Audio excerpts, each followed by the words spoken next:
Abuelito Pedro, my loving grandpa. A man who literally always practices what he preaches, and his confident love can cure all wounds.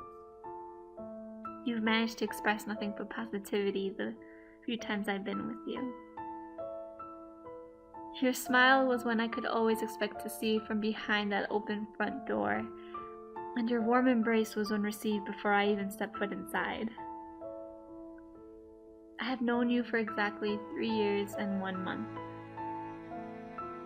Well, 2.5 of those years I can't seem to recall, as hard as I try, and the first time we visited you is a blur.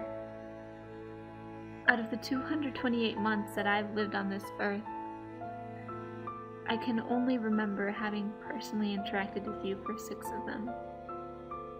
Yet it seems like you've been a part of my life for much longer. See, Mommy would always bring you up during dinner, telling Tanya and me stories of back when you took care of her and Tío Beto. She constantly told us the times when you would take them out to the beach, to teach them how to swim or to buy them churros or picarones. How you would always bring them back toys after being at sea for weeks. I grew up finding your pictures in all of our photo albums. Some where you're carrying me at 6 months, and others when you're with Abuelita. Perhaps that's why I never took it upon myself to actually count the moments we were physically by each other, because those stories and those pictures, they seem so real to me.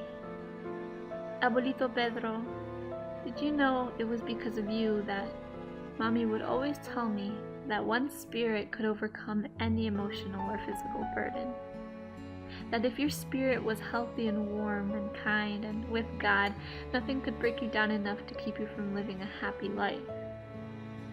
But you never really did tell Ma what to do when that wasn't the case. You never brought up how to fix a broken spirit during our hour-long conversations. But then again, I never asked you. I never told you I continuously felt my spirit breaking. I never told you that with every walk we took together, every laugh we had together, every smile we showed each other, any comforting memory that was established together, my spirit ached more and more, because I knew it was only a matter of time before we had to give up those precious moments.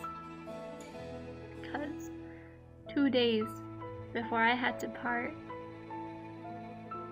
when you took my hand, when you squeezed my hand and you put it over your heart, you told me that we would always be together. That neither physical boundaries nor distance could ever separate us, because our spirits had already connected long before any barrier could interfere with those 4,000 miles.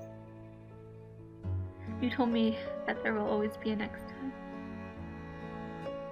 That you will always be home, waiting for me to appear from behind that open front door again.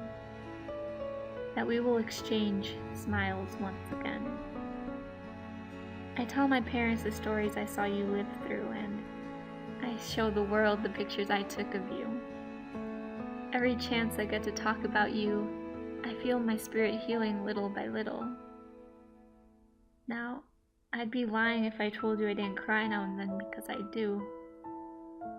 I tell no one when it happens, because I know the only cure would be your warm embrace. It's been 6 months since I last saw you. The same amount of time that I've gotten to know you for. I have memories that took 6 months to create, but will take a lifetime to forget. Abuelito Pedro, gracias por las memorias.